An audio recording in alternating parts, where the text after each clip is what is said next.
없네. 이 세상 명예와 바꿀 수 없네. 이전에 즐기던 세상 일도 주 사랑하는 마음 맺지 못해. 세상 즐거움 다 버리고 세상 자랑 다 버렸네. 주 예수보다 더 귀한 것은 없네. 예수 밖에는 없네. 할렐루야. 오늘도 주님과 함께 살고 이웃과 함께 사는 우리 모두가 되길 바랍니다. 살아가다 보면 예측하지 못하는 일을 겪을 때가 있습니다. 그 중에 대표적인 일이 오해를 사게 되는 일이죠. 여러분들은 친구들 혹은 주변 사람들에게 오해를 받아보신 적이 있으신가요? 또는 내가 스스로 좋은 의도로 말하거나 행동하였는데 그것이 의도한 대로 되지 않거나 큰 오해로 바뀌게 된 경험은 없으십니까? 오늘 본문은 그와 같은 이야기를 하고 있습니다. 뿐만 아니라 그보다 더 심각한 상태의 일은 예수님에 대한 이야기를 다루고 있습니다. 바로 예수님께서 고향에서 배척받으신 일을 말하는 것입니다. 오늘 함께 묵상할 하나님 말씀은 누가복음 4장 14절부터 30절까지 말씀입니다. 말씀 듣고 묵상 나눔하겠습니다. 예수께서 성령의 능력으로 갈릴리에 돌아가시니 그 소문이 사방에 퍼졌고 친히 그 여러 회당에서 가르치심에 무사람에게 칭송을 받으시더라.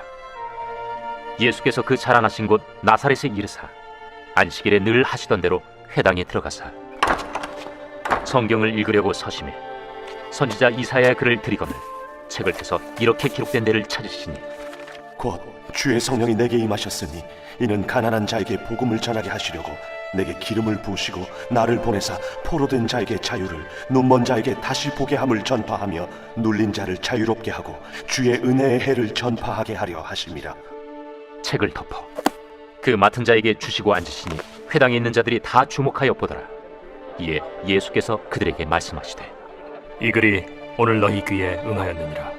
그들이 다 그를 칭언하고 그 입으로 나오는 바 은혜로운 말을 놀랍게 여겨 이 사람이 요셉의 아들이 아니냐? 너희가 반드시 의사야 너 자신을 고치라 하는 속담을 인용하여 내게 말하기를 우리가 들은 바 가버나움에서 행한 일을 네 고향 여기서도 행하라 하리라.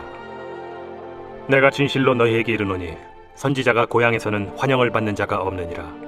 내가 참으로 너희에게 이르노니 엘리야 시대에 하늘이 3년 6개월간 닫히어 온 땅에 큰 흉년이 들었을 때 이스라엘에 많은 과부가 있었으되 엘리야가 그중 한 사람에게도 보내심을 받지 않고 오직 시돈 땅에 있는 사렙다의 한 과부에게 뿐이었으며 또 선지자 엘리사 때에 이스라엘에 많은 나병 환자가 있었으되 그 중에 한 사람도 깨끗함을 얻지 못하고 오직 수리아 사람 나아만 뿐이었느니라. 회당에 있는 자들이 이것을 듣고 다 크게 화가 나서 일어나 동네 밖으로 쫓아내어 그 동네가 건설된 산낭떠러지까지 끌고 가서 밀쳐 떨어뜨리고자 하되 예수께서 그들 가운데로 지나서 가시니라. 오늘 본문인 누가복음 4장 14절부터 30절까지 말씀은 예수님이 당시 어떤 대우를 받으셨는지와 고향에서는 또 어떤 대우를 받으셨는지에 대한 내용을 다루고 있습니다. 오늘 본문에서 예수님은 다른 동네에서와는 달리 고향 나사렛에서 배척을 당하십니다. 다른 동네와는 달랐다. 그 뜻이 무엇일까요? 다른 동네에서는 과연 어떤 대우를 받으셨을까요? 14절과 15절 말씀으로 확인해 보겠습니다. 예수께서 성령의 능력으로 갈릴리에 돌아가시니 그 소문이 사방에 퍼졌고 친히 그 여러 회당에서 가르치심에 무사람에게 칭송을 받으시더라.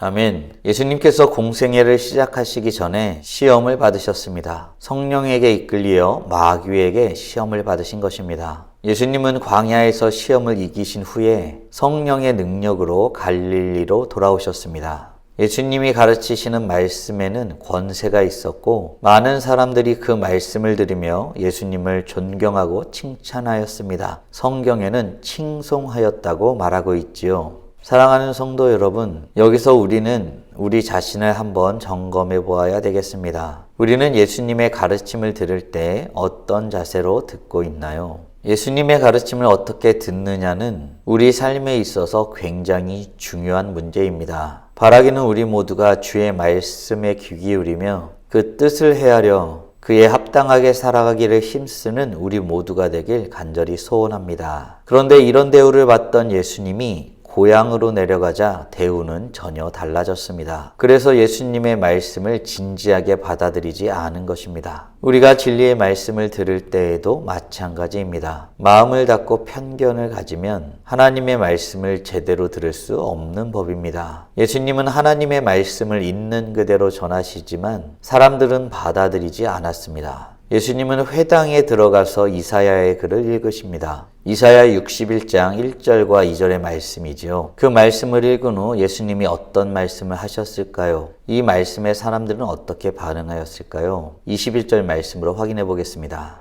이에 예수께서 그들에게 말씀하시되 이 글이 오늘 너희 귀에 응하였느니라. 아멘. 예수님은 회당에서 이사야의 말씀을 읽으시고 그 말씀이 자신을 통해 이루어졌다라고 선언하고 계십니다. 즉 예수님께서 가난한 자들에게 복음을 전하시고 포로된 자를 자유케 하시며 눌린 자를 회복하시는 메시아라고 말씀하신 것입니다. 사람들은 이 말을 받아들이지 않았습니다. 오히려 사람들은 반문하게 되었습니다. 저 사람이 요셉의 아들이 아니냐라고 말한 것입니다. 사랑하는 성도 여러분, 여기서 우리는 아주 중요한 질문을 해보아야겠습니다. 나는 예수님을 어떤 분으로 고백하고 있나요? 바라기는 주님을 참되게 고백하는 우리 모두가 되길 간절히 소원합니다. 예수님이 가난한 나에게 복음을 전해준 분이시고 예수님이 포로된 나를 자유케 하시는 분이시고 예수님이 눌린 나를 회복하시는 분이심을 고백하는 우리 모두가 되었으면 좋겠습니다. 만약 우리 안에 이런 고백이 있다면 우리는 우리의 수고하고 무거운 짐을 가지고 주님 앞에 나아갈 수 있게 됩니다. 주님 앞에 내려놓고 쉼을 얻을 수 있게 될 것입니다. 우리 모두가 이런 축복을 누리길 간절히 소원합니다. 예수님의 말을 들은 사람들은 처음에는 놀라고 감탄하였습니다. 예수님의 입에서 나오는 말을 은혜로이 여긴 것입니다. 그러나 그들의 반문, 요셉의 아들이 아니냐 하는 그 말은 받아들이지 않겠다라는 심경이었던 것입니다. 예수님은 그 모든 것을 이미 알고 계셨습니다. 예수님께서는 선지자가 고향에서는 환영받지 못함을 알고 계셨습니다. 예수님은 그들이 의사야 내 병이나 고쳐라 라고 말하면서 우리가 소문에 들은 대로 가버나움에서 행하였던 것을 우리에게도 행하여 보라 말할 것을 알고 계셨던 것입니다. 그들은 받아들일 마음이 없었던 것입니다. 증명한다 해도 그들이 그 말씀을 받아들일까요? 그것은 알 수 없는 일인 것입니다. 이어 예수님은 수많은 사람들 중에 소수만 그리고 자격 없는 것 같은 자들만 하나님의 역사하심을 경험했다는 사실을 그들에게 들려줍니다. 바로 사렙다 과부와 나아만 장군에 대한 이야기입니다. 이 말을 들은 회당에 있었던 사람들은 분노를 감추지 못합니다. 자신의 그 분노에 가득 찬 감정을 행동으로 보이기 시작한 것이죠. 화를 내며 예수를 죽이고자 한 것입니다. 어떤 행동을 하였을까요? 그리고 예수님은 이에 어떻게 대응하셨을까요? 29절과 30절 말씀으로 확인해 보겠습니다. 그래서 일어나 동네 밖으로 쫓아내어 그 동네가 건설된 산낭떠러지까지 끌고 가서 밀쳐 떨어뜨리고자 하되 예수께서 그들 가운데로 지나서 가시니라. 아멘. 사람들은 예수님을 낭떠러지로 데리고 가 그를 밀쳐 떨어뜨리려 하였습니다. 하지만 성경은 아주 단순하게 이 장면을 설명하고 있습니다. 예수님은 그들 가운데로 지나가셨습니다. 이는 무엇을 말하는 것일까요? 예수님은 사람들에 의해 배척당하실 수 있지만 그분의 구원 사역은 결코 멈춰질 수 없음을 말씀하고 있는 것입니다. 사랑하는 성도 여러분, 오늘 우리는 예수님이 당시 어떤 대우를 받으셨는지와 고향에서는 어떤 대우를 받으셨는지에 대한 내용을 묵상하였습니다. 다음 질문들을 통해 말씀을 정리하고 더 깊게 묵상해 보길 원합니다. 나는 하나님의 말씀을 들을 때 열린 마음으로 받아들이고 있나요? 아니면 내 생각과 다를 때는 거부하고 있지는 않나요?